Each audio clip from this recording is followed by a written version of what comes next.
Welcome to That Card Collectors Podcast with your host, Ian Taylor.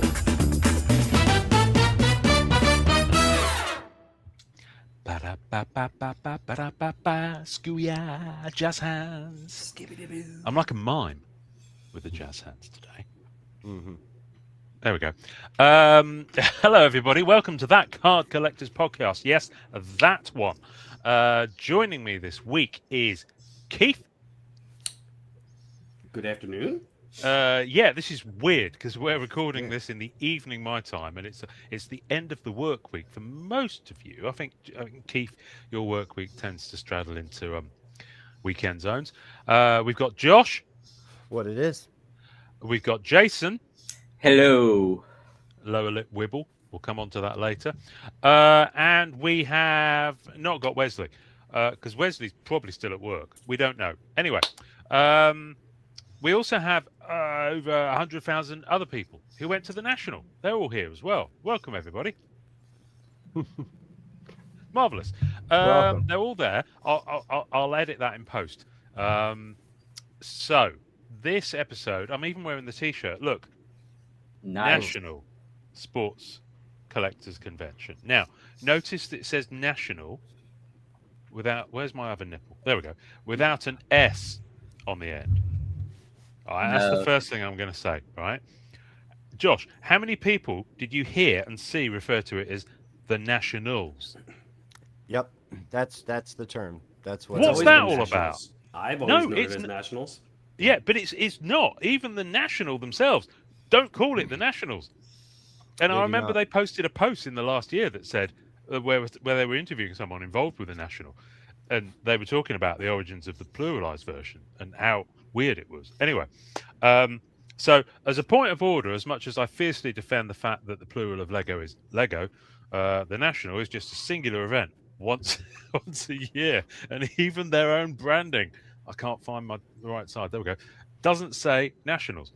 Anyway, Josh and I attended the 46th National Sports Collectors Convention. Oh wow! In Chicago. Josh, you weren't there for as long, were you? When did you fly in? So I was in Saturday morning, first thing, early flight Saturday morning. Flew into Midway, was there about probably 30, 40 minutes, quick. Wow. Went right from the airport right into Nationals. Pretty easy. Got in without too much trouble. But it was rush. And it worked out good. We got in, we got settled, walked inside the building after got everything lined up, tickets. All that was pretty straightforward. They had a good streamlined process. That time of day, you'd have missed all the morning queues. Yeah. Was in the building fast. Got in there quick. And then opened my eyes and had no idea. I was not prepared, even in the slightest bit, for that kind of scope. I've never seen that many vendors, that many cards in one building. I've been in a lot of big sports arenas, and that building, there's not many places you're going to be able to host that event. Where did they hold it? What building was it in? The Donald E. Stevens Convention Center in Rosemont, so right next to Chicago O'Hare. You're actually minutes away from my home base. What does that mean? My work home base. Oh, okay, cool. Because I know you don't live near there. So no, it's in Chicago in Rosemont. So. Oh, okay, cool. It's very close to that. I like the fact that Josh is going to troll me throughout the episode now and refer to it as the Nationals at every single time he speaks, which is very typical. I love you, really, Josh. Carry on. Yes. Jealous of Josh. Yeah. So we get in there and we get kind of set up. Start to try to get a feel for the building and all the different directions to go. It's quite a structure. There's a lot of space. And then when I found out that the upstairs venue with the sketch, a lot more sketch stuff going on up there, and some more of the one piece I was looking for was up there. after you've gone through and just seen the floor, and then you try to go upstairs, I mean, it blows your mind. Um, Well, it didn't help that this year they started. My understanding is they used upstairs for the first time last year, but upstairs is big, but they only used a very small proportion of it. So this year they used a little bit more of it, but not all of it.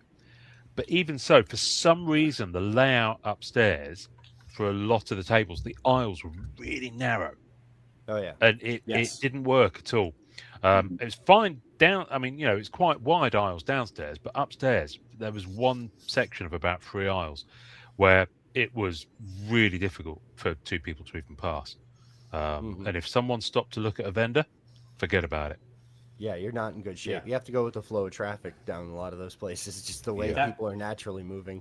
Yeah, that was my experience. I mean, I'm a couple of years removed from it when it was in AC, local to me. Uh, the scope was huge, just like you said. They filled the entire friggin' place. But like you're saying, the aisles were tight. They sardined the hell out of every vendor they could into that place. Yeah, So yes, it was a massive scope to look at, and it was annoying at times, because obviously there were people that I wanted to see there that were there, and when I tried to stop at their tables and stuff, it was yeah, like, all right, I got to get the hell out of here because people are actually trying to buy stuff. I'm just trying to say hi for the first time. yeah. Well, I will say downstairs wasn't like that. It was much more open. I think it's fair to say, wouldn't you, Absolutely. Josh? Yeah, Because you had loads of dealers downstairs. You also had, I don't know if you made it over there, Josh, but downstairs they also had what they call the TriStar Autograph Pavilion. It's not a pavilion; it's just an area. TriStar being the company that kind of run it, so that's all the celeb autographs, and that's a very open area. Because obviously people have got a queue and there's tables and stuff like that. But for the most part, even in there where they just had dealers and no big kind of stands, as it were, that was, you still had room to swing a cat. But upstairs, I went upstairs once, Josh, and it freaked me out so much. I actually started to get a slight panic attack. I came Oh, yeah. downstairs. I saw the people I needed to see, straight back downstairs. hmm So, but that aside, I'd say, well, first of all, it was lovely to finally meet you in the flesh, because, dear listeners and viewers, I've only met physically one person who's on the screen right now, and that's Josh, and that was a mere week ago as we record. Wow. Super jealous. yeah, Yes. And No, it so that was- was a trip. So thank you. We've broken bread. We've shared Yeah. beverages. And Yeah. and Josh and I live in the same state, and I refuse to meet him, but you came from another No, country. that's a good met him. move, though. That's a good move. Yeah, no, that was, I mean, obviously one of the highlights of it is, you're getting through, you're trying to part ways, is seeing Golden Auctions booth and a few of Oh, these wow. others. And, so I finally get comms with Ian, and he tells me his location. Even that, once somebody tells you exactly where they are, the battle is not over yet. I was going to say, you appeared really quickly. Yeah. Yeah, you must have properly legged it, because if you Um, were where I think you were to oh, get yeah. to the Ultra Pro booth, which is where I was. Yeah, I love those events, but I'm used to moving pretty quick in a crowd. And so yeah, I'm cracking through people getting there, and I kind of part the seas, and there's this, stoic British gentleman standing there, the Obi Card Kenobi, and Oh, well, And, I'll have that. Thank you. it was just it was wild. We obviously we got to catch up. We got to get our eyes on this event that is just it's beyond a card collecting convention. It's a meeting of people putting together deals for the future, working on distribution deals and wholesale accounts. That was really awesome to just kind of listen in on some of these conversations happening.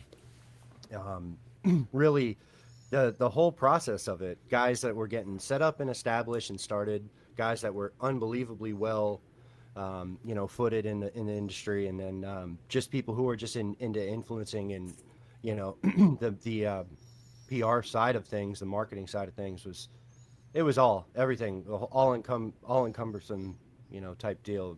Mind blowing. I tell you the interesting thing. You touched on it there, is that it is the place. It's kind of also like a a a convention for the industry.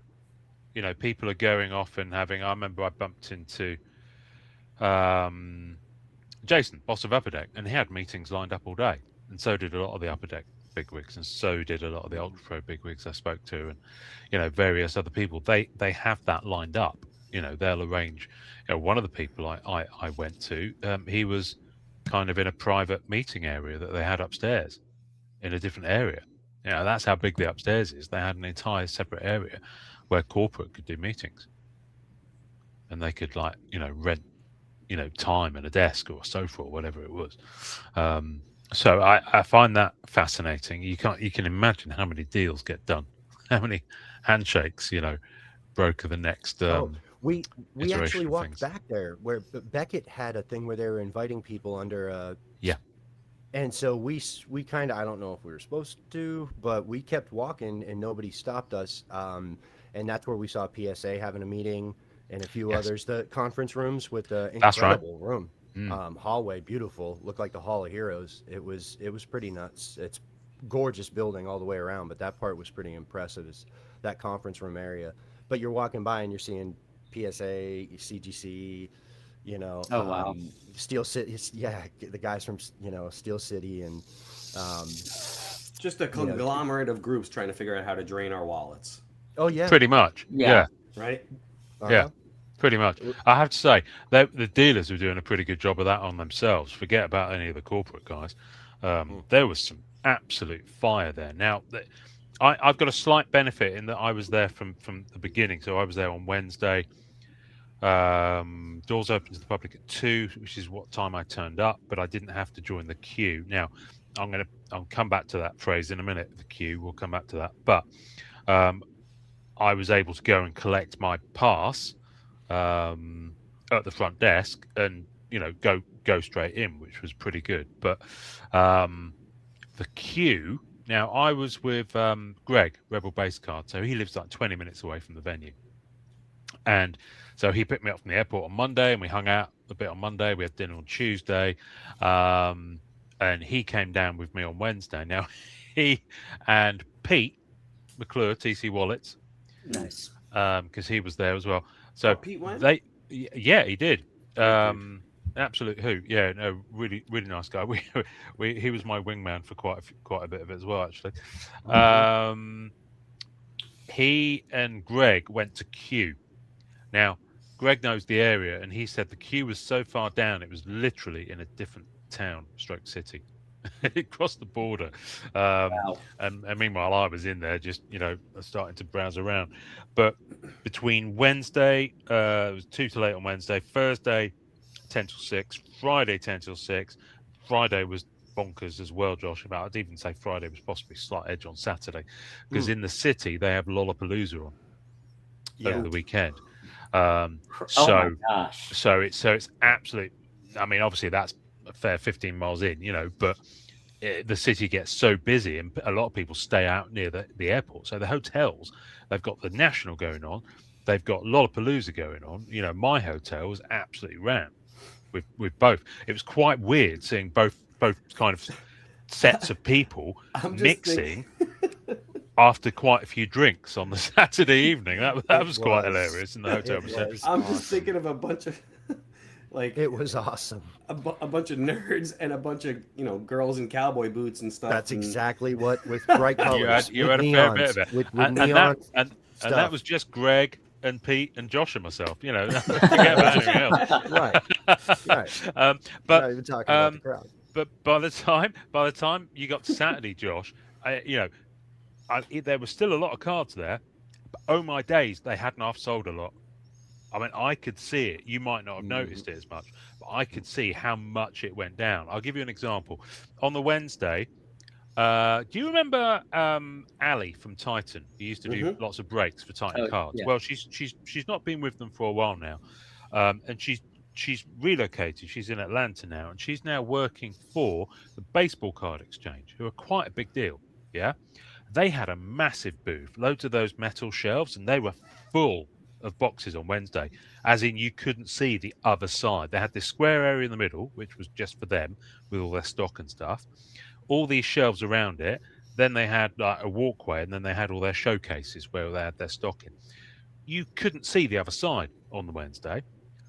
By Saturday, you could see they'd sold most of their stuff. It was absolutely bonkers. I mean, it was great to see. I mean, they've put stuff on their socials. You can go and have a look at it and see the before and after pictures themselves. But I mean, that's just a really good example of how much stuff people was moving. And I mean, Josh, you saw me swerve off at least once. You kind of have to when you're walking through and something catches your eye, and you just literally go like this. Now, if that was in traffic, you'd be beeped out and sworn out and given the finger. In the National, it's par for the course. You have to just kind of, if you see something, you have to go and look at it. Because I think we mentioned this when you spoke to the sports wax guy, Keith. You know, if you see a card and you don't go and look at it or remember where it is, you're probably not going to find it again. No, because even if you find the location, it would have sold. So yeah, that was pretty bonkers. This is all going to be a little bit stream of consciousness now, but I met James, Sports Wax Promotions. We saw. Oh, really? Cool. Yeah, great dude. We only had a few minutes to talk, but yeah, as enthusiastic and energetic and effervescent in real life as he comes across. And boy, he was. I mean, just in the few minutes I was with him, he got interrupted 6 times. That's how. He's a made guy. You know, he's connected. He's connected. You don't fuck with him. So yeah.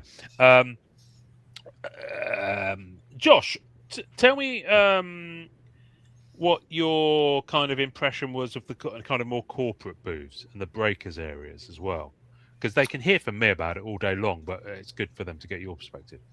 So, it was incredible to see the amount of resources that was poured into it from the different entities. You had eBay Live. eBay Live's footprint there was incredible. They're probably relatively new to that scene, to doing live breaks and things like that, compared to Whatnot and a few of those other guys. But eBay is, we all know, is eBay. So they threw the horsepower at it that you would have expected. It was front and center, beautiful stage. First time I walked by, Roger Clemens, Wade Boggs was there the next time. What they were doing out of the main stage and then the subsequent stages wrapping around, it was impressive. That was really, really nicely done, well put together. Whatnot, of course, had a colossal, it was like a circus show in there with all those shows streams going simultaneously. And it was just kind of cool to see the different, they've got it all covered, as far as the different styles of breaks and the different, blueprints. And not all shows, I'm sure you guys are built the same. And they make sure they do what they have to do to cover, all their bases. It was Whatnot's, spot was huge as well. And they were giving away swag, a lot of those breakers in there, weren't they? My goodness. From lanyards to eBay was giving away bracelets that had alert, would send you an alert when another athlete was getting ready to hit the stage. Oh, wow. Oh, well, that's cool. Yeah, little alert bracelets like that. That was crazy. But everything from up is just crazy. Lanyards to towels, necklaces, T-shirts, tons of T-shirts, poker chips. Poker chips. Blair's breaks. Yes, it. Yeah. 3 packs of cards if you signed up. I mean, there was all sorts. It was really interesting, the number of promotional things, and what do they call them? The things that the corporate guys, activations, like different things to get people engaged, was quite bonkers. So on their thing at Blez, I signed up for that deal and got the newest release for Pokemon. I got 1 pack of the black. Oh, wow. Pitch black. Somebody help me. Yes. And there was a hollow in the back, which I'll butcher the name, so I won't even try. But it's more than worth the time for me to spend to sign up for that. Wow. But yeah, But just some not fun. quite worth enough that you're gone and not joining us on the podcast anymore because you Right. hate it. Right. So yeah, we're still going to be in there grinding, but it was cool. It was cool to see, to see what stuff that they'd set up, different promotions, and I was really impressed with the obviously we had the cards made. That was a great At experience. the upper deck booth. The Yeah. upper deck booth. Thank you to them for doing that. That's not easy having guys there knocking, pressing. Which is kind of as silly Those as are that so sounds. cool, by the way.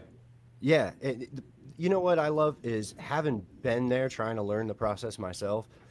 Watching a guy in a card press, an old school one, not a digital deal, and he's slamming down cards and knocking them out. There's some sort of like just nostalgia there. It makes you Wait. smile.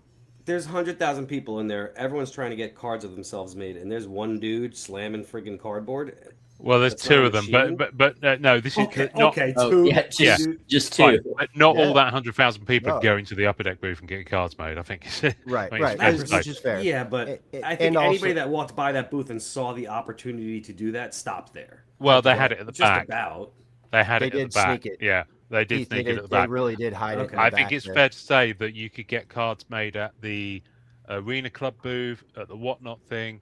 A lot of people were doing custom cards. So I it would have went wasn't to that just upper booth like 4 days a week. Like, Oh yeah, went there well all I had all 4 two days. made I would have because made they 4 had two different different cards. versions. Yeah, You can get a regular one or one with a space for a signature. right. I want So I want I a did two variant separate Keith. Yeah. Right. Yeah. Right. No, it really was awesome what they did. Put Yeah. it. And it was a strategic to rainbow do it. of my various stages of vacation hangover. Yeah. Yeah. Just Yeah. what we do, Jason, is and Ian as well. We get a different color reflection on each variant. Right. You know what I mean? There you Well, go. I had a different podcast T-shirt on for each photo, so that was the way I was going with it. So, I was trying, but it's a rainbow of two. That You got yours handy, Ian? What you got? no, I left them in there. Oh, But yeah. that's Okay. Josh's. Hang on, but Josh, let me make you big on screen. Bear with, All right. All right. so that the people at home can see. Yeah. Yeah. It was. That's it was nice. Cool, man. It's nice. It's Right. got stuff on the back as well. All the text. Literature, basically synopsis of the event and everything. Okay. So, yeah. Was It's it all pretty the cool. same? Was it just one design to choose from? You had they- two. So you had Okay. that one, and you had one that had a space for you to sign. Okay. Oh, Yep, what's the on- QR do? That's a good question. I think if you look at the text, I think it's scan here to sign up for their email newsletter. I was wondering if it was just like a permanent registry, like you could always reference it if you wanted to. No, I don't think it's quite that clever. Not quite that clever. Yep. To join our email newsletter. So so scan there to now- join their email newsletter, folks. Now, you just mentioned the company that was also doing it. Remind me, not Card Guard, but You had Arena Club were doing it. Arena. I think they're repacks, those guys. So- You could do it at Whatnot. I think there's a few others, but I can't remember all the names now. one of those guys was doing basically what I just had right there, but they were putting it in a slab on a necklace for you. Oh God, that's what I want to get for next year. Is I want to get a So, slab I mean, necklace thing. The and whole put my card in it. their line, because of its positioning, was front and center, and so obviously it was a lot longer. But they were doing two things. They were giving away one graded card for everybody who signed up, and then they were doing the custom card of yourself inside the slab on a lanyard, ready to go. I was pretty impressed by that. I know that is, expenditure wise, that's an awesome promotion for somebody to get that experience, and then have the card protected, so it makes it home safe, and when they're showing their friends and whatnot. But you're waiting in a line for not long, which was moving fast. Yeah, to they get had a it. They slab had it. card of yourself. They had it turned on. Well, I went to the Tops booth. You remember, you and Pete went off wandering, and I went to the Oh, Tops yeah. booth. And they had the most nutty thing going on. So they had a lot of these are doing it live as well. So they've kind of got it going on, or they've got people there hosting it.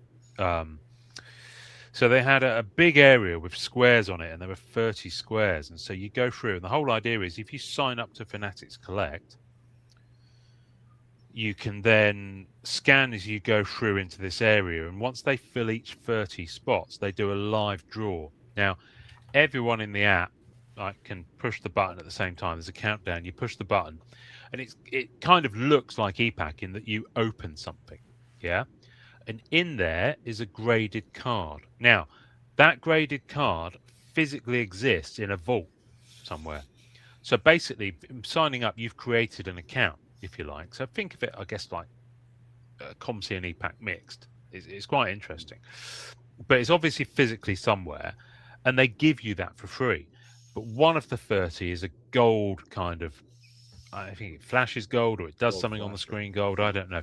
And that one they actually have there, and they'll give it to you. And it's usually quite a high-end one as well. So I got, I know, a graded Pokémon or something like that. And then they've got these touchscreen things at the back where you can go and you can do something, and you can get another one as well. But that's slightly different. So I think that one was like a CGC 9 of some soccer player I've never heard of. So so I'm just looking at the app now, and it's quite bizarre. But as a result of that, whatever their cost per acquisition was of getting me to sign up, they've now, I've gone in, they know I'm in the UK, so I've got free shipping at the London store pop up, you know, because they're doing that. There's buy now, there's deals on here, you know, with all the typical nudge things. So if I look at something, it's got 500, it's got a great deal next to it in green. Below it says 450 offer being considered. So it's all that stuff that's designed that eBay do to kind of FOMO you into hurrying and taking advantage of it. So, you know, it's very well thought out. But if I click on collection, I have got in there, I've got a Pokemon Scarlet and Violet, Paldea Evolved, Full Art Iono, PSA 9 Mint. So I've got that. And then I've also got this random Donruss, Dominator, Edison Cavini, whoever that is. I've no idea who that is. Now, I believe, well, first of all, they've just bought themselves 5 minutes of air time on this podcast by me telling you about that. Do you see what I mean? So you can. This is the mindset that they do all this stuff so that people will. It's advocacy. So even if they've not got a platform like this, people would have gone away and told other collectors. They'd have posted it on Facebook groups. They'd have done stuff. So yeah, exactly. Yeah. So you know, it is. One of them, Ian, was fucking genius. You know, the ones who didn't have like that gold pack. There was another one that did just like Topps' setup, and they had a line set up around the back, call it the exhaust, where people were grabbing the graded card that they just ripped, not the winner of the competition. They had them there for everybody to take home right there. Not Topps didn't. No, correct. It wasn't Topps. Yeah, it was the same guys who were giving you the slab card of yourself. Oh, the Arena Club guys. Yeah. They had a graded card of like it was like a, you know, a Brady base. I heard out loud. Yeah. A couple of them were decent, but fun for somebody who's either never had a. Yeah. Because, yeah, of course, it's nice to have a bunch of us signed up like they got us on a couple things. It's nice also to throw a slab in the hands of kids that have never had one. Yeah. And I mean, I'm in the app now, and I've never looked at this, but there's a guide price which is provided by Card Ladder. So Card Ladder have got the integration to Fanatics, so you can tell, you know, they're getting quite a big player. It tells me a guide price. It's got purchase price is obviously nothing.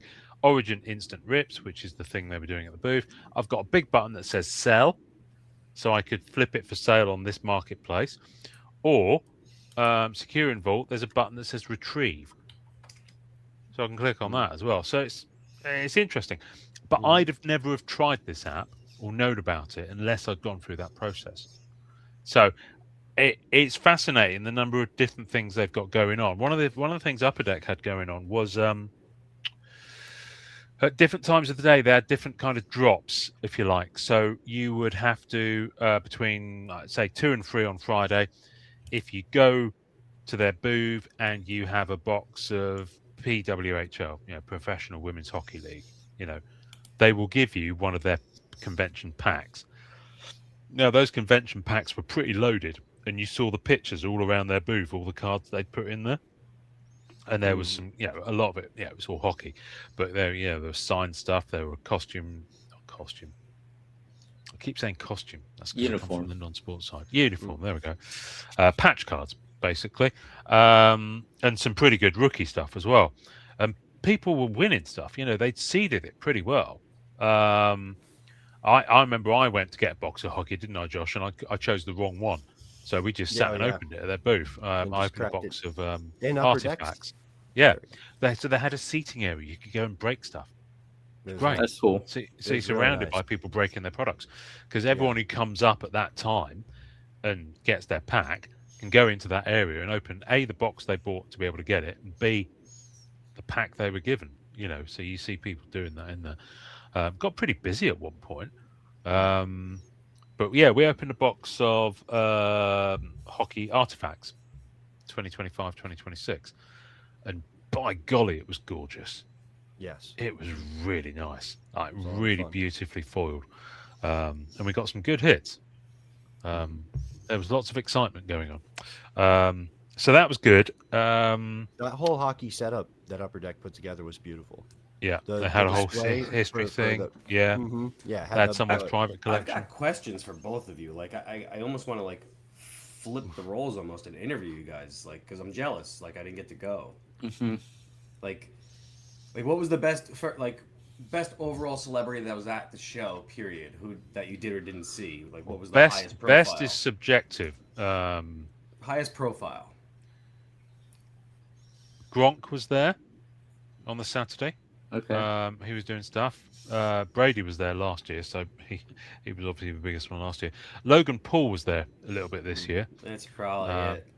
But I think the guy's an arse. So who was the best card celebrity then?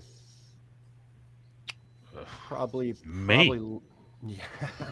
Of course. There you go. Clip that. So I was pretty stoked to see Bo. Bo was there for the arena arena. Help me, the superhero versions that they're doing of some of the cards. They're like football cards where Patrick Mahomes has got. I know what you're talking about. Yeah, I've seen them. those. Yeah, Bo's got that line. He's on series 3 or 4 now, and they're these I know exactly what you're talking about. I don't even know who Bo is. Bo who? Bo Jackson. Bo Jackson, bro. Oh, Bo Jackson. Sorry, you just said Bo. It could be Bo Derek for all I know. Bo knows. Come on, Bo. Bo knows, right? All right, one more. It was best friend of the pod you met.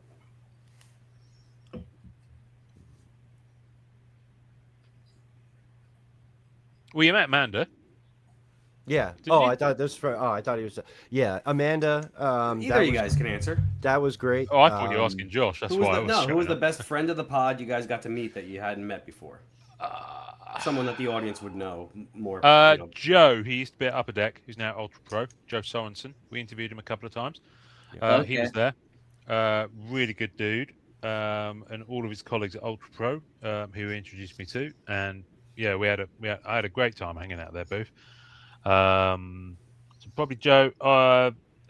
Some of the Upper Deck guys I'd never met. Obviously, I've met Billy Celio before. We haven't had him on yet, but he's built a lot of the products. Was our boy TJ there? TJ wasn't there, no, because this is more kind of sports side. So TJ did San Diego because he's more on the pop culture, right? Coming from that comics background. And there were a load of other people that we've dealt with before who were at Gen Con, which was at the same time down the road in Indiana. So they're kind of quite. Their air miles must be huge at this time of year, Upper Decks, because they're all over. San Diego's their backyard, but with National and Gen Con at the same time. I'm just trying to think. Now, I wanted to throw those 3 at you guys and see what you thought.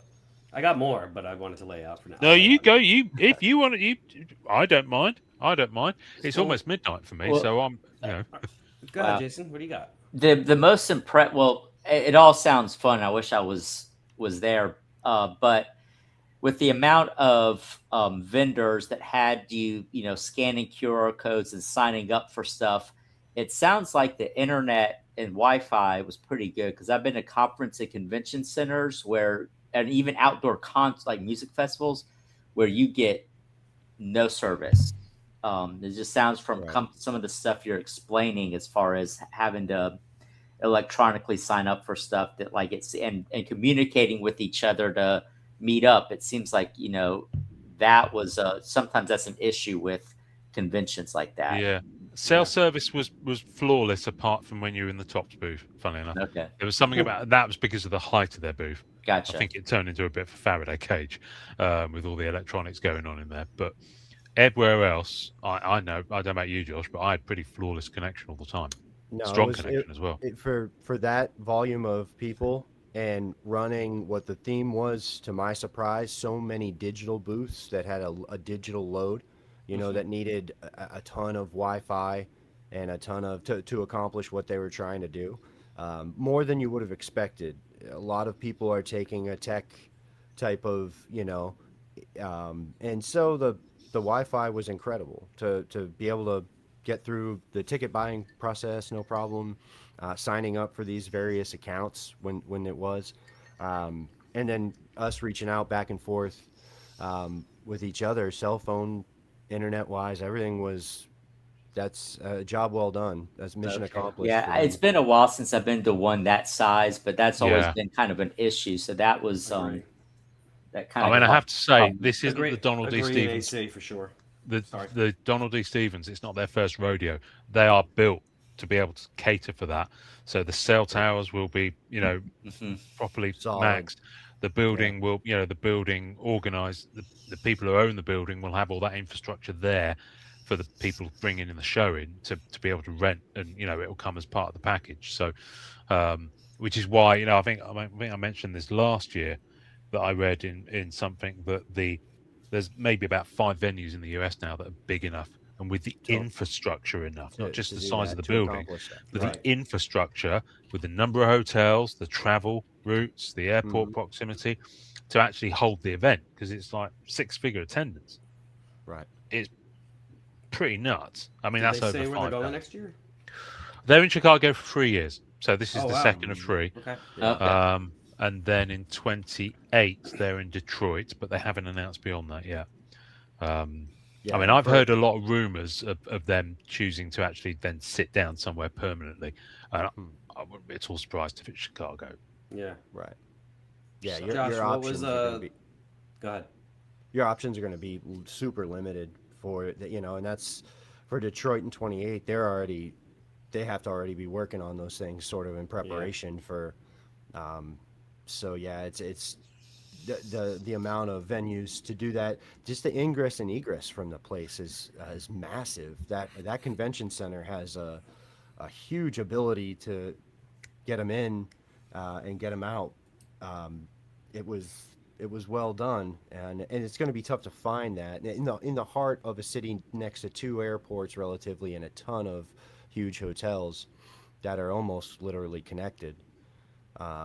Yeah, it's I mean, your options are limited. Like Ian said, you've got Chicago, obviously, New York, something in Cali, Vegas, like just places that can handle an influx of that level in a community that continues to exponentially grow. It's going to be tough. I almost look at it like, and I know Ian's going to roll his eyes. I almost look at it like the wrestling crowds and stuff like that. Like they can't do small; they have to do it big now because the sport has grown so big. so And massive. it's the same thing that they're stuck with now with the card community. Is it would be nice to have it in Atlanta, but even Atlanta's not big enough for them. I don't think anymore. Yeah. You know what I mean? Like, and Detroit's going to Yeah. be tough. That's going to be a tough fit. right. Yeah. Detroit's big, but it's going to And be a Chicago's tough fit. location is so central to everyone that it's kind of like a fair ask for Yeah. so I mean, you could 'cause throw a Cowboy Stadium. That's a big freaking stadium. You do it at you could do it there. do it Yeah. outdoorsy. Yeah. Don't know. Anyway, it was good. Yeah, the other thing I felt it was very chill. I didn't see any argy-bargy at all. No if you pardon me. problems. I'm not sure I'd be if that's shocked. an American phrase. It was really chill, as in super friendly. Some dealers were a little bit frenetic at times and maybe a bit short, but I think you get that often because they're kind of divided. They're trying to keep an eye on what's going on and making sure there's no tea leaves. But but for the most part, everyone was super nice, really absolutely. welcoming. You know, managed to do deals on most of the stuff I bought, Yeah. which was good. Yeah, it was good. I mean, I have not bought them in here. I was going to do national pickups another time, but you know, I got some pretty cool stuff, and I didn't intend to do so, but I've now started a graded Pokemon card collection. Nice. Who There we knew? go. Mhm. I think I was probably, you know, circling the edge of that drain for a little while, and have been for the last few months, and then seeing stuff in hand, I was like, Yeah. they got me. Are either of you interested in or comfortable disclosing how much did you spend at the show? How much did you spend at the show? Oh, at the show, crikey! Not the whole process, just because you went to the show, you bought things. I put not as much as you'd think. Yeah. $500-600, maybe. Oh yeah, no, I was in and out for $1.50. Huh. Not bad at Yeah. all. Not Yeah, bad I at just all. found Yeah, I just I found mean, blasters. Yeah, Okay. I mean, I I'm got. impressed. Yeah, Because I live in a tourist area, so like people come here and they buy things just because they're here. You know what I mean? Like, Vacation spot, of course. so the show's going to automatically get sales just because someone wants to buy something and say, I bought this at the show. It Yeah. could be crap, whatever they bought, Yeah. but they Yeah. buy So, something. So the same thing. Someone's going to buy a T-shirt on the shore because it says Jersey Shore on it, Sure. even though they have no desire to have that shirt. Same thing for the show is my thought process that you walk in and you're inherently going to buy something. Yeah, for just about all those reasons you mentioned, I was gonna buy a red manga Luffy, which was usually you find them around $900, and this one was listed at about $600. And I talked to Mike about it. Mike's like, "What's wrong with you? Why didn't you buy that?" I was like, you know, I just, and then so we go back and we checked him the next day, and it was gone. I'm pissed. I did the same thing in AC. There was a couple Yeah. sketches I walked by. I was like, I'll be back tomorrow, and I went back tomorrow, and they were gone. So what was the I heard you mentioned sketches. I've heard, you know, One Piece and Pokemon. What was the non-sports offering like there? Well, one thing I'll say is I think Josh is slightly overselling the sketches. There was one sketch artist at the National, Brian Cobb. He was upstairs, and that was it. And I was very surprised to see him. It is the National Sports Collectors Convention, after all. So I didn't stop at his booth because it was in the really narrow bits. There were, I would say, most dealers, except for the ones that were like vintage baseball and stuff like that, most dealers had at least one showcase with some Pokemon in. Okay. So there was a lot of Pokemon there. There was those showcases in some cases maybe had 10-20% One Piece, because that's really starting to creep in now. I think this is a fair kind of level, Josh. Yeah.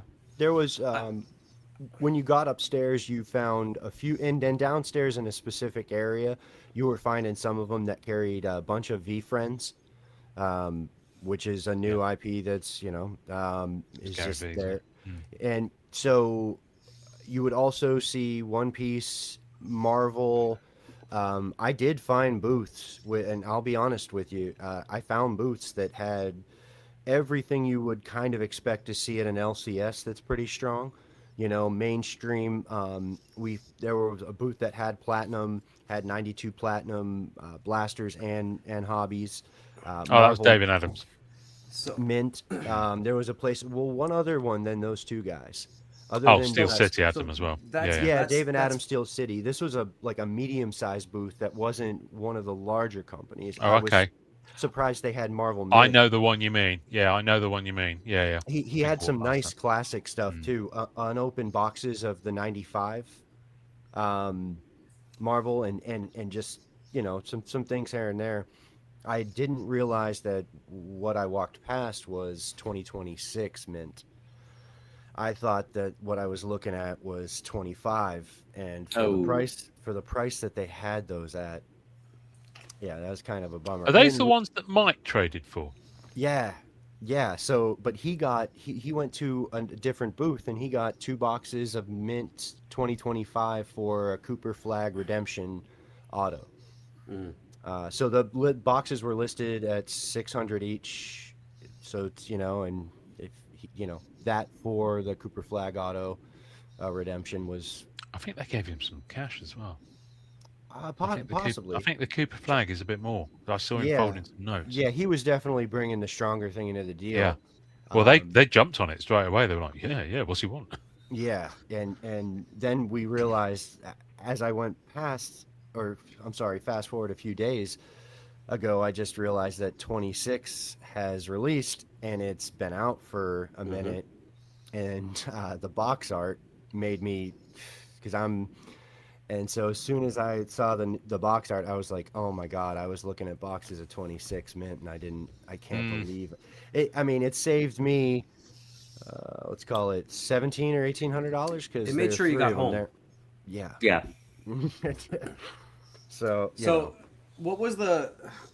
I described when I went to AC as hands and toes Marvel, meaning that I could count on my hands and toes how much Marvel I saw. What would you say? Their percentage was. I or would even say the there was number of definitely more than Marvel- last year. It was. I mean, it was still, given the size of the show and the fact that it's sports focused, I'd say you had maybe 5%, 5 to no, that's more than that. I'd say you probably had 8 to 10% Pokemon, and maybe about 2% Marvel. There was definitely more Marvel than last year. Lots more boxes of singles. Do you think you saw more than 20 booths with all Marvel card? No, I didn't see any booth with all Marvel cards. No, with No, one, there was no Marvel- booth with all Marvel cards. No, with no, Marvel no, a cards single, in their a booth. single. Like, did you see more than 20 booths that at least had one Marvel card? Yes. Okay. Yes. Most of them, especially the ones that had just had long boxes. So they had a box of hockey, box of Pokemon, box of football, box of baseball, usually several of those. And they'd have had at least one row that said Marvel and or non-sports, and the Marvel would be in That's there. what I mean. I'm looking for growth in our community. Yeah. Oh, yeah. There was definitely Yeah. more. I think. Like I I think. said, it was 20. Like I called it, hands Yeah. and toes. Yeah. That's fair. There was a lot more DC than I expected. A lot more Batman and DC stuff at some of those places that had one section of their booth for like non-sports that wasn't Pokemon. I would say that if you were dead set on buying a new box of anything in the last 3-4 years, like Spider-Man metal, I saw at one of the spots. If you went there with even, I mean, Ian, you saw the Masterpiece 18 and the Masterpiece 16 go. Oh, yeah. David Adams had a private collection of sealed boxes. And so, They so were selling them. there was, for a lot of the major set releases, if you were dead set on finding a new box there at Nationals to say, I got this at Nationals and ripped this box. You're right. So I mean, you not could find, cheap. No. Not cheap. We're talking, I think it was 1,800 from Masterpieces 2018. 2020 was not far below that.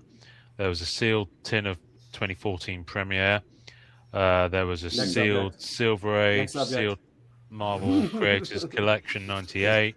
Various sealed. I think there was a sealed Fleer Retro 2013.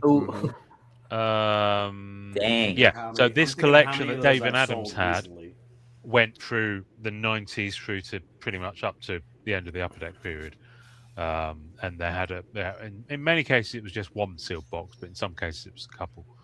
There was a lot, and they were moving, but it said it was like their guy who goes out on the road and gets consignment stuff. It was him manning that particular section. Okay. And I know who bought the 2020 and 2018 Masterpieces. They're in group, and I had a chat with them. So,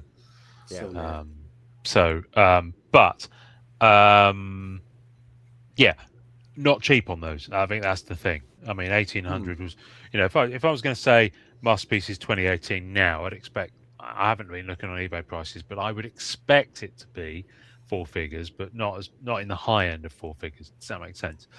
Probably 1,250, kind of that range. But 1,800, I think. But they were all up there. This guy, because they were obviously taking a cut. But yeah, there was a lot mixture. I think it's fairly safe to say, excuse me, there was something there for everyone. Yeah. I mean, there They were covered people all there the that weren't bases. selling cards at all, because it isn't just a card show. I mean, I thought the National had, one of the C's in it was cards, but it's not. I thought it was the National. It's the NSCC. I thought it was the National Sports Card Convention, but it's not. It's the National Sports Collectors Convention. So there's a lot more. There's people there with Sports Illustrated that are signed, boxes of those, no cards whatsoever. People there with Jerseys, baseballs, gloves, pucks. bats. Yeah, you Yep. you name it. It's there. Memorabilia booths. Yeah. Mhm. Wow. At least one booth with all graded tickets, and not just sports tickets as well. Oh, Rock and pop. wow.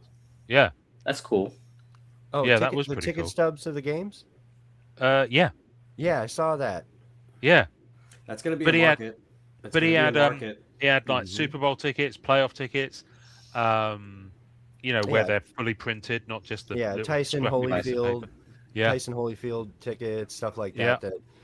It's a huge. There's going to be a huge market. In the Yeah. age of digital tickets, it's going to be a market. We're Mhm. only I know. seeing it in Yeah. video games and digital games, and the 100% physical tickets are gonna, hmm Yeah. especially if it's a moment or something happened Yeah. or Right. whatever. Yeah, people are losing their mind. They're not going to get a hard copy of Grand Theft Auto 6. People are losing their minds. Yep. Yep. So, I mean, Well, Yeah. this is what's the way it's going. I tell you what, I was hovering over for a bit. I almost bought a sealed Topps 1979 Star Trek the Motion Picture wax pack box. So it was the wax packs with the Right. chewing gum all sealed Mhm. in there. Not to open because I've got the set, but just to keep sealed. Yeah. I'd have gotten an acrylic box and put it in that. No, you have Just to for open display. it, and we have to watch you chew the gum while you do it. No. Correct. So, one of the guys at Upper Deck actually did that. He ate some like 30-year-old gum, and I think it's like he's- liquid, right? It I- goes I- straight to liquid. No, I think it went straight to powder, like some old Oh. crone who experiences daylight for the first time. I think he's just got out of the ICU as a result. But no, hats off to Matthew from Upper Deck for doing that. Speaking of the gum, Big League Chew's back, huh? How about that? Did you It see went their away? booth? I mean, they had a. I didn't. Maybe not. In my But, market, I think it's been around still. They still might have okay. downsized. Yeah, down here we disappeared, but I was shocked to see that they had a huge spread up there. Like their display was big time, and they were promoting a bunch of like Pretty new shocking. lines of stuff they're doing. Wow. and- Because I know that they went away hard. You know what happened? They went away hard in the Bible Belt area because of the fact that it's a byproduct of tobacco or encouraging tobacco chewing. that's funny because that's Really? what a lot of them do down here. But anyway, But it got church slammed or whatever. Anyway, we're going politics. Church slammed. That's an expression. I've That's a never Whatever new you heard. want to call it. Wow. Hang on a minute. Church. What? slammed. Wait. So what was the gong? Shame. I've Shame. never had the opportunity to We need use that that. one. Thank you. Yeah, didn't think you'd get Okay, to break stop that now. one out, huh? Stop now. Stop. Oh, Stop. God. There we go. Thank you. Yeah. What was the Bloody hell, favorite that thing you went guys saw there at the show? What was the moment where you were like, "This is why I came"? And Josh, you can't say Ian, so and Ian can't say Josh. so. exactly. Oh, that's fair. God, that's a good one. While I'm thinking of it, I will say I spent more in Target than I did at the National. Ooh, did you So go? that's black? stop. That's my next question. I'll- Stop. You're I'll getting tell ahead of you. yourself. So when we went by eBay, eBay Live, their main stage in center had the rocket there, and I grew up. I was born in '85, so yeah. And I mean, if you love baseball, regardless of where you lie on the, Ian, that's Roger Clemens. yes, yeah, Roger Clemens, and so his presence, is Oh, I love is that pretty man. big time. And the guy's been through, a minute or two. He had some stuff, but I love people who he's so all baseball, and he's Yes. such a good dude and loves people who love baseball as well, that he was able to put on a hell of a show with those guys doing a live break. He looked like he belonged there breaking. You couldn't tell that a lot of people who didn't know he was the Rocket were just thinking, hey, who's this guy who's huge next to these two tiny dudes breaking this, baseball product. And HGH great. Yeah, it's pretty impressive, really. But his presence, how much he loved being there, you couldn't fake. It was impossible to. And so that was a moment where I was just like, the scale of this thing, and to get a chance to be there and go, hey, Rocket, and and surprising too, because he was known through his career to be a grumpy dude. Sure. Like a very grumpy, particular dude. Mm-hmm. So to see him have this evolution in his own life where he appreciates being in the moment because of probably what happened to him and his own choices, it's really freaking cool to see him absorb that. Ian, while you've absorbed all this, did you find what your favorite thing was? I think I have to say, getting the card made at the Upper Deck booth was pretty much up there. I was that's cool. There's a photo of me with Pete because we got ours done at the same time on the Wednesday, and my face is just like splitting open. Did you get a horizontal card with the two of you in it? No, they don't do horizontal cards. The framing, that's how they can do it so quickly. Is that the frame and all that is all preloaded in. That'd be pretty cool though for next year if they're paying attention. Mm-hmm. Take a picture with your bud and get a side-by-side card. And you can cram, like the way it's set up. You can get together there on the. You got room. You got room there. Yeah. Or have one of you doing a fist bump off that way and another doing a fist bump off that way. Make it a one of one, one of two, two of two. Yeah, that is a great idea. Yeah. Damn it, how did we miss that? Well, because we've only just thought of it. But next year, I have to say, for me, it was meeting people. I think it's worth touching on. One of the things that was pretty cool was Upper Deck had a stage there this year, and they were doing live streaming, and they had different content folks going up there. So they were doing their own thing where they do like giveaways and stuff, and then they had some hockey stars come and do signings, which was pretty cool. So they had some of the hot new rookies like Gavin McKenna, who was first round draft in the NHL draft a few months ago. He was there, and some of the other guys who were in that as well. And they'd be there at certain points, so people could go down and get stuff signed. Well, they couldn't take their own stuff to get signed. There were kind of things that they were signing that Upper Deck made specially for it. But one of the other things they had is they had different content people. So they had Hockey Card Gong Show doing live podcast streaming there, interviewing people like people from Upper Deck and some of the hockey people. They had Jeremy Lee, Sports Card Live. He was there, and of course me, this podcast. Right. So they gave me a session on the Thursday morning, 10:30, first session of the day. So effing cool. It was so cool. I have to say, it was a really, really stressful morning because I had 3 Ubers cancel, and then the 4th one got stuck in traffic. So I made it with 5 minutes to spare. I was stressing out big time. How sweaty did you show up? It wasn't too bad. I had a very, very baggy drenched t-shirt on that day, so it didn't show. But here's the thing. It was really good of Upper Deck to do this. So Billy Celio, product manager at Upper Deck, he's on Grant's team, senior product manager even. He was up there with me, and Upper Deck had this little room at the back. And they obviously had product in, so they got out a box of the new Hockey Extended series, one of each, and we did a pack battle. So Billy would talk about the product, say what was in there, and as we go through, there was a little card cam set up with a big screen, and Billy would talk about all different designs. And it was really cool. We went for about there for about half an hour. We went. Downside is, even though they mic'd us up twice, like once for the stream and once for the room, neither of them worked. So the following day, Upper Deck sent me the video, which would have been up by now on our podcast channel because it was live streamed on their Twitch, their Discord, whatever, And I was going to put it up as an episode, live at the National. But the audio is completely unusable. You can barely hear Billy and I because the only mic that was working was over by the sound desk. So it was an in-room mic. So the mics that we had on us, neither of them were working. Neither of them sent a signal to the stream.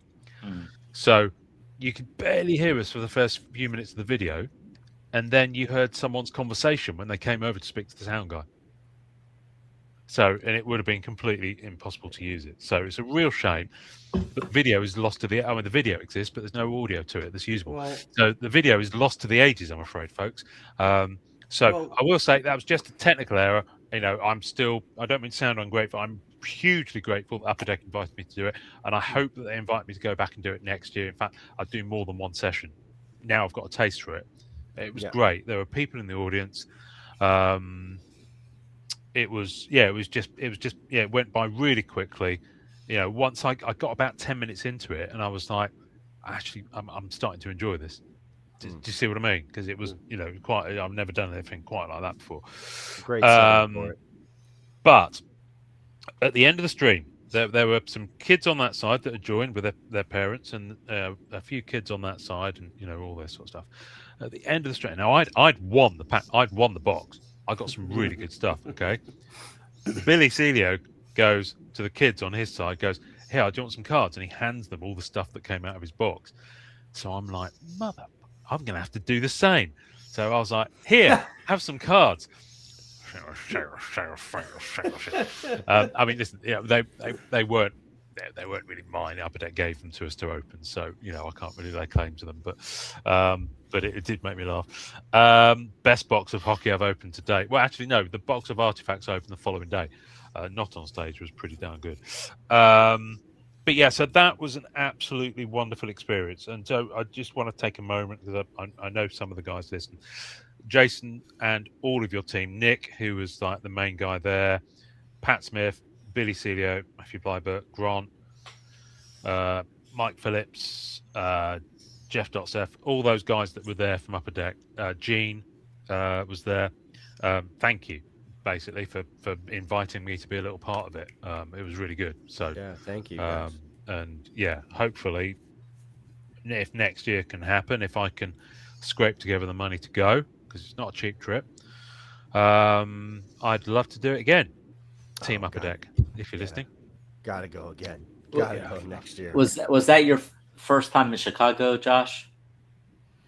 Yeah. It was? Oh, so I mean, I've on a layover a couple times flying up to Boston. I think I've stopped at O'Hare, but never with enough time on the layover to leave the airport and really see the city or anything.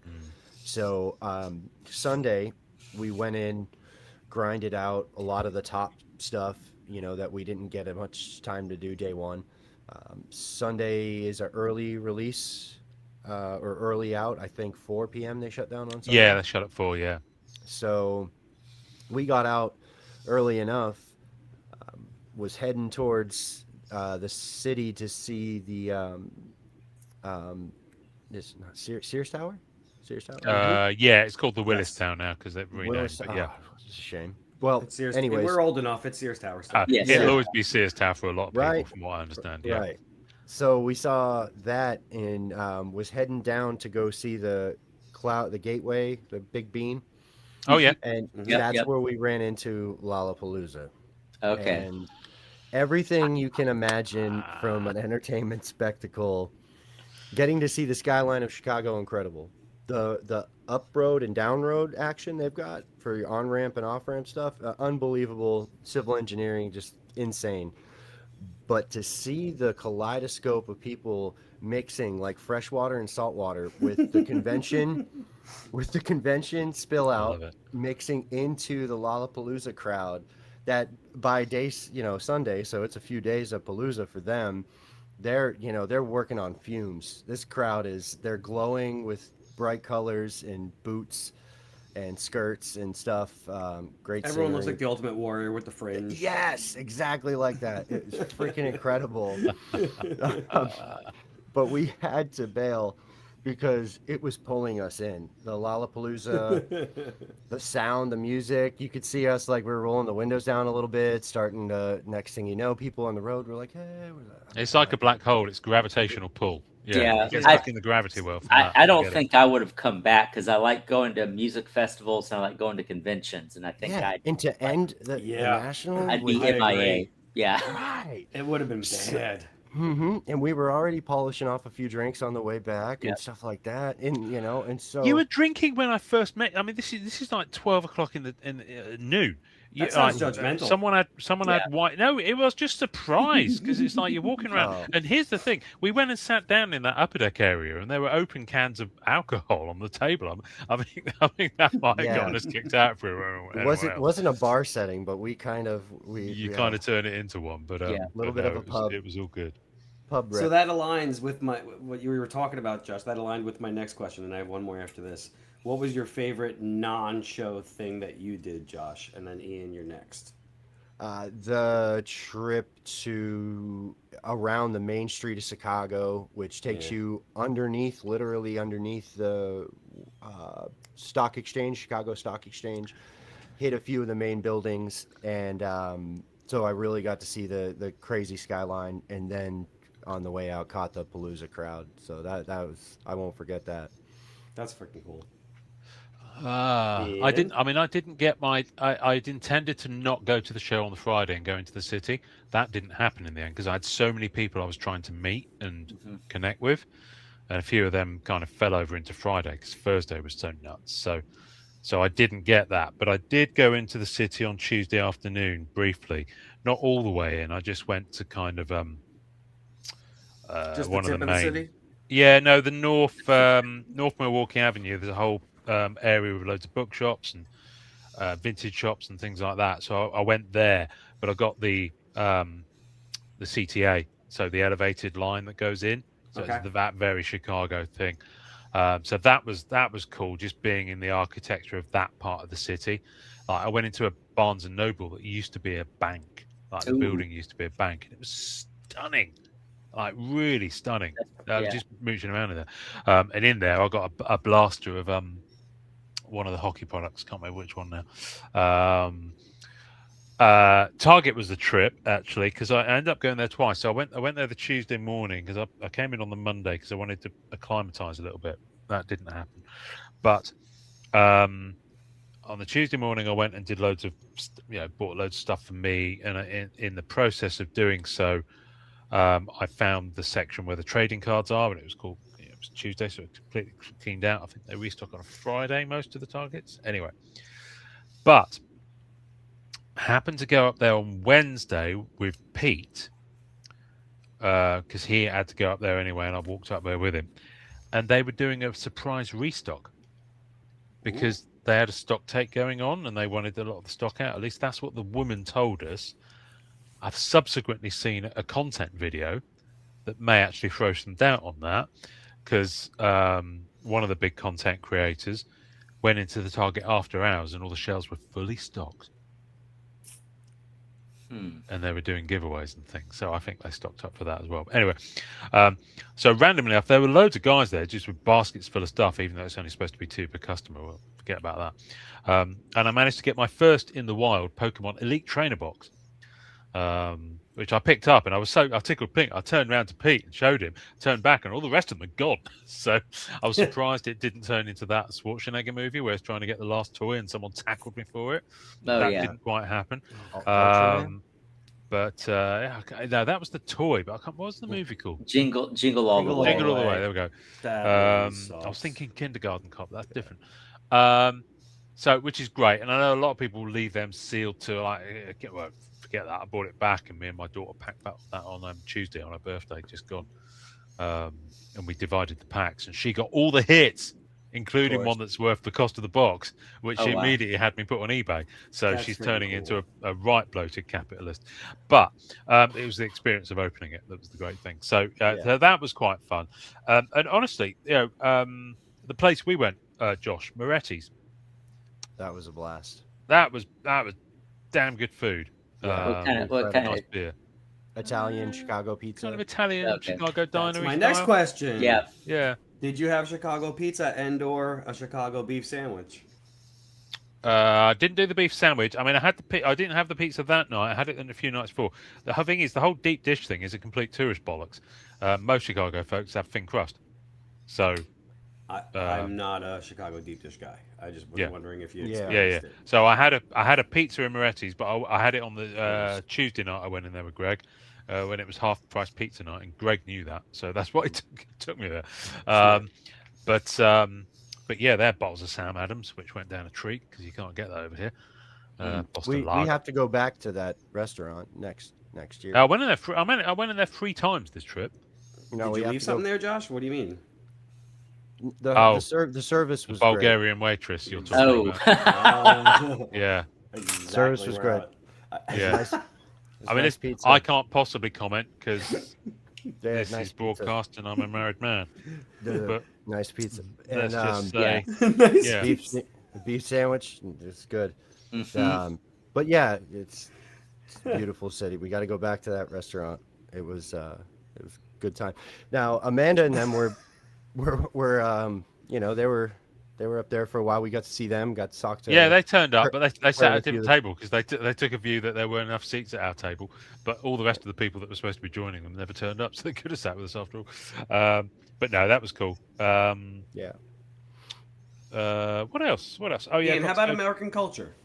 What anything that we do that you were like, what the F is this? Or that you were like, oh, this is awesome.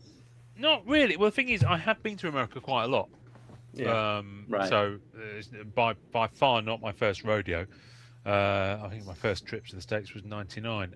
So you're not going to get... We haven't I've done- changed that much No. for you to be like, holy No.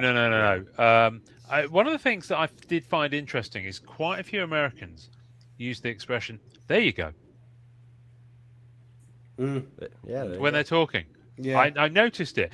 Pete does it a lot. This is no diss towards Pete, but Pete does it a lot. But I noticed quite a few other people do it this year, which was quite interesting.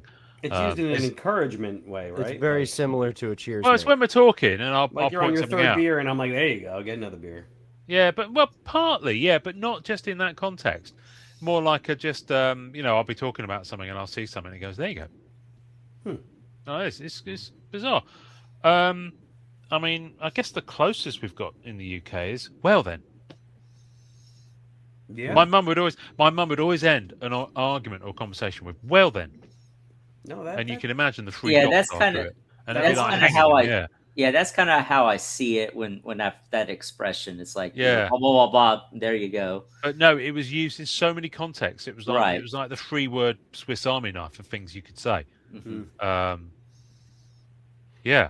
So I don't know. Yeah, that freaked me out. Apart from that, I thought the Uber situation struggled a little bit more this year. Last year was smoother than an otter's pocket on the Uber front. This year, you had drivers who'd collect the thing, and then you'd expect it to be coming, and then they'd cancel when they were 3 minutes out. It would just go, and all of a sudden it'd be looking for another driver for you. An XL ride for more Yeah. money. Yeah, but it's really annoying because if It's if a driver's coming for me and I cancel, I get charged a percentage. So I think that's no one from Uber is going to listen to this, but I think it's really shit that drivers can do that without you being able to leave a rating for them. So I think that's a big downside to the Uber experience. So No, much I so agree. I I might even deal try with that a different. lot because I don't. I drink a lot, but I don't Yeah. drive. So So that was interesting. But apart from that, I loved it. I stayed in the same hotels last year. I even requested the same room because it was just cool. I'm sure they've got other rooms equally as nice, but I just enjoyed it. Yeah, imagine the people at the hotel when they see Ian's request for the exact same room he had last year. Yeah, they're going to get it next year as well. I mean, they're have going you, to get it carved, next year. have you carved your initials somewhere in secret yet? Yeah. It's like that room in Shawshank where they all hang themselves from the beach. Yeah, pull the entertainment center out a little Yeah, bit. well, And just carve your maybe- initials on the maybe I back will. of it. If you Maybe push I the will. headboard out, there's something Yeah. jazzy on the headboard. Yeah. reverse Oh, there'll side be of the something. headboard. There'll be something on the headboard, I'm sure, but Of course. it won't be jazz. Of course. It'll sound like jazz. But we're digressing massively away from cards. What else can I tell you? I mean, it was a trip. I mean, the whole experience is just like, I'm still kind of processing aspects of it. And there's I met the guy we interviewed from CTCA a couple of weeks back. He was there. I met one of the big influencer guys, Talon Sports Cards, Brian Friedman. He was there at the Ultra Pro booth. Met a lot of good folks at Ultra Pro that I got introduced to. One of the guys working for them in marketing, is a former NFL player from the Cleveland Browns. Now, I didn't know that when I met him, but it made perfect sense once I found out. I think when I got introduced to him, it was on the Wednesday night. I managed to get into the eBay party on Wednesday night, like it's an industry thing. Like free booze, free food, and all that sort of stuff. So I'm a sucker for a free night out. And he and the Ultra Pro lot were there, and Joe introduced me to them all. I remember when I got introduced to him, I was like, "My, you're a big boy," or something like that, in my typically disarming, embarrassing English manner. And he was very good about it. But no, he was there. He was there the following day. So I'm going to reach out to Ultra Pro, and I don't know if any of the Ultra Pro guys will listen to this, but I'm going to reach out to them and have them come on the show. But I also want to maybe invite the NFL guy, Justin. Is it Justin? Justin, I think it's Justin. I want to invite him on because I find it interesting that someone who was in sports is now working in a collectibles industry, but he's also really into TCG, like big time into TCG. Yeah. So, in the same way that Henry Cavill's really into Warhammer and does all the stuff, Oh, it's more kind than of that, that. yeah. Imagine this big guy, like massive guy. His arms are bigger than your thighs. Like 42-inch neck or something stupid like that. Really, young, early 30s guy. Used to be an NFL fullback, I think, and he's now working at Ultra Pro, doing collectibles. Right. That's cool. Yeah. So that was cool. So there's a few dealers I spoke to that I think are going to come on as well. I was very surprised at the Is it vintage Justin scene. Brown? No, Stanton. I believe his surname is. He's got his own Instagram. He's got like in the 5 figures followers. So he's kind of known, I guess, from that point of view. But no, it was just cool. And I was really, I have to say, as much shopping as I did, I was really trying to network and just promote the podcast this year and just there was no meet time to people shop. and you can see from I felt like I was doing so much of it, but in the end I think I managed to do 6 reels and maybe some photos, but it's just the time it takes to get the footage for the reels and then sitting down and editing it and all that sort of stuff. It's just I just do that at my hotel at breakfast. Another reason I like the hotel, there's a pool. So that's the other thing, especially if you've done a long flight in, but you're walking around all day, and a lot of the time you're just standing. My steps on the days when I was doing the shopping were actually lower than any other day because you're stood going through boxes, bent over. So the fact that you've got the pool in the hotel means you can at least get the blood moving in the morning. Just get your body a bit more loosened up, because it's not I wouldn't say it's the healthiest thing to be doing. The vintage scene there really it was way beyond what I expected. How much business was going on in vintage sports, how big of a scene there was there, how many big players, guys with briefcases handcuffed to their wrists. There was at Golden Auction, there was a 30-foot case, probably, rough math, 30-foot case, octagonal shape to it. 2 guys, serious security, not concert security, serious security, postured up with, I don't know how you get the clearance to bring what's either got to be an MP5 or something larger than a handgun to a convention, but they had all those clearances needed. It was very large firearm underneath their pockets. They were wearing bulletproof vests. The place where you'd go in to purchase one of those cards for that golden display was like, what was it? It was like it looked like a bank vault that they had, I don't know, drug or how they bring that thing in there and lowered that. It looked heavy and that's where they were doing transactions for this card section. When I looked down, the cheapest card I saw in the booth was $1.8 million. There was cards filled only just separated by an inch, 3 layers, and the cheapest card I could find as I'm strolling back and forth was $1.8 million, ranging up to 5.6. The biggest number I thought I saw was something with an 8 in front of it. I've never seen anything like that. Yeah, it's nuts. there's no way nuts. there wasn't $250 million in that case. Yeah. Gross. Special mention for Heritage Auctions. They had a massive Star Wars display. Oh, And when I say massive, it was like the focus the of their movie booth. relics. They had the original Darth Vader outfit, original Nice. models, all the original lightsabers. They had like Luke's severed hand with the lightsaber hilt in it from when it got chopped off. So that prop that they obviously had fly away. They had original comics. They had figures card backs that themselves were really rare because they're usually discarded. You name it, they had it. It was ridiculous. They had someone's 2013 Fleer Retro Red PMG set was there as well on display, all graded. That was beautiful. You had original art from the He-Man toy boxes from back in the 80s. There's all sorts of stuff. But yeah, Star Wars was what they were leading on. And when I say they had a lot, they had a lot. And there's a little reel on our Instagram that you can look at where we do a quick tour of it with Greg, Rebel Base Card, hosting it. And they were giving away these pins with lightsabers, like Heritage Auction pins as well, which were pretty cool. So they had two different types. I got both of them. So yeah, that was just there was I didn't get to find it. I don't know exactly where it was, but apparently there was a museum area exhibition display somewhere of sports card history. But I couldn't find it. Well, I completely forgot to look is the ultimate answer. There was so much there. So, like last year, there was stuff I didn't see. You went through it. Where was it? Yeah, it was set up like a Cooperstown almost, where it had a few displays where it had glove, bat, and there were a couple old lockers from select players taken out of respective stadiums and stuff.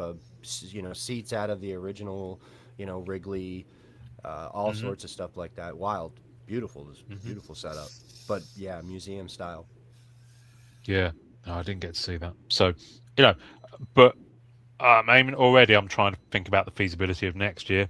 I'm looking at the dates. I'm having a chat with the wife about, making it work. And yeah, I'd love to do it again. The only thing is, it's like this year, I was trimming down my collection anyway, but I did sell a fair few things to kind of throw into the pot to make the trip happen. I would like to take a quick second, speaking of, how we got there and that path of travel. Thank you, Mike, and everything he was doing with Ageless Collectibles, and him and his wife, Katie, they made that happen. That trip was not something we would have been able to pull off fast like that and out of nowhere. Yeah. And so if it wasn't for them, I wouldn't have made it. I wouldn't have been able to meet you. Wouldn't have had the experience I'll never forget. And that I'm definitely going to replicate. So, thank you, Ian. Thank you, Mike, Katie, everybody. Thank you, Mike and Katie, because they were good people, and it was nice to meet them. So, awesome. Yeah. So yeah, and Josh's phone only went wrong twice, I think. I was scared one time. You were stressing out, man. You were really stressing out. If anybody has one of these, so there's some new features that are not fun. It's the iPhone, yeah. Yeah, the 13 Pro Max, 17 Pro Max, the new ones that just came out. If you hold certain buttons on the side of your phone, it can go into, like, instead of taking a screenshot or things like that, it can command other things like a hearing impaired mode or a visually impaired mode. That is not fun when you have contacts you need to be able to get in 100,000 people. So yeah, it's explore, take a look, make sure that your brand new iPhones aren't set up for limited accessibility. Also, that made that difficult to figure out. That could have been, Mike's there with his AI. He's using AI there, like, Josh, I got you, man. It's okay. I'm like, Jesus, we're gonna die. We're gonna die. Yeah, that's hilarious. The way you led into that is you want to check certain buttons open up portals to other dimensions and black magic and things like that. That's the way I thought you were going with it. But if it's gonna happen, it'll happen to me. But I wasn't prepared for for that curve with that digital like Ultron spawn. All of a sudden, I was making sure like they were trying to get out. You were freaking out. They're getting out of my field of view, but I'm tall enough to where I was just like eagle eyeing them down. Like, wait, there's Ian. All right, he's about That's 30 funny. feet away. I still got Mike. Yeah, but we got there. Yeah, because if you lose survived. people, it's like when I did that swerve to. There was a guy. Yeah, I think Eugene knows him. Actually, he's from New York. Who had loads of non-sport autos. Fairly small dealer. I think he only had a couple of cases, and one of them was one of them was non-sport autos. One of them was something else. He had a Leonard Nimoy auto I was eyeing up, but I didn't have $700 at that point. But then I saw Joey Pantoliano. Joey Pants? Joey Pants. It was a signed on-card Daredevil. Oh, He was in yeah. the Daredevil movie. Then And I you're don't think he's signed for anything else. So I got it. I own that card. That's probably Nice. one of the pickups of the show for me. Because I've already got Coolio's auto. there. You go. And that's it. Oh, jeez. Affleck and Garner are way out my price range, I think. But Did Colin Farrell sign for that set too? no, Okay. he did not. I don't think Michael Clark Duncan did either, but I might be wrong on that one. I need to check. Anyway, yeah, so it was an absolute trip. So for those of you who are kind of thinking about going to the National, it is worth it for the experience. It's a lot, but it's in Chicago next year, same place. It's worth, if you can go there, it's worth going on the earlier days because they're just a little bit, and you'll get there and you'll be like, I thought this was supposed to be the less busy day, and then you'll get to the Friday and Saturday and you'll be like, okay, now I know what you mean. Yeah. The Wednesday and Thursday are just a little bit less hectic. It just goes, once you get to Friday, it goes nuts. Berserk. It's like you're already in fifth gear and then someone presses the nitro button. It's like that. So yeah, but loads of families, loads of parents with kids. Really good vibe, really good family atmosphere. Yeah, family friendly, absolutely. Loads of cool stuff going on. Yeah, loads of giveaways. I feel for the poor sods in the Starbucks in the lobby because it was the only Starbucks in the building. That was such a bad idea. That was the only bad idea there. Well, that Starbucks is there full stop. It's part of the Right. building. So I imagine they're used to it. But boy, I mean, I watched some of the guys behind the counter there while I was drinking my coffee, and I was like, yeah, they're having a really long day. So yeah, the queues were pretty terrible. And it was just starting. Yeah, I actually queued up for that Starbucks twice on one of the days. Ian, you I don't know if we already talked about the PSA submission shutdown.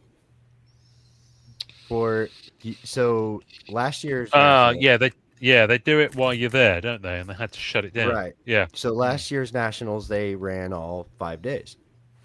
This year's Nationals, they shut it down after 3 hours because they had sold or had got some more submissions than all of last year. Wow. Yeah.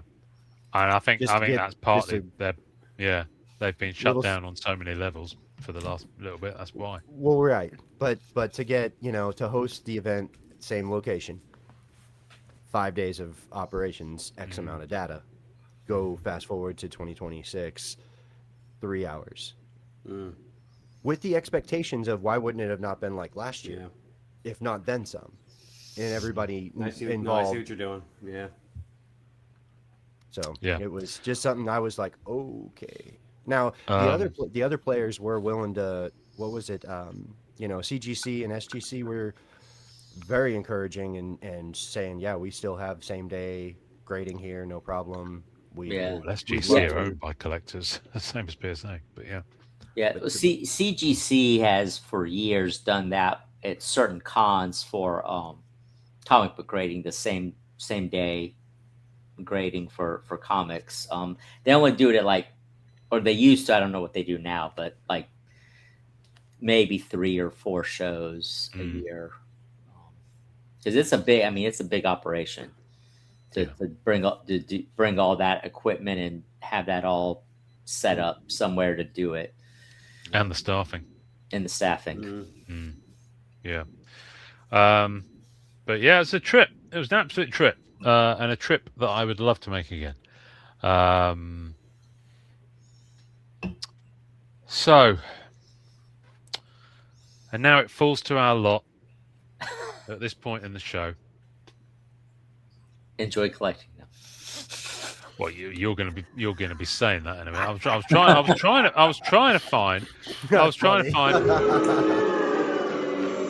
There we go. I was trying Oh to my find a sound god! effect that would kind of sum up what's going on. So Jason has some news. I think. Let me drink some courage. Okay. Nobody's watching, dear. You're okay. Oh man. So I'm not good at this kind of stuff, but because I have no feelings. So um,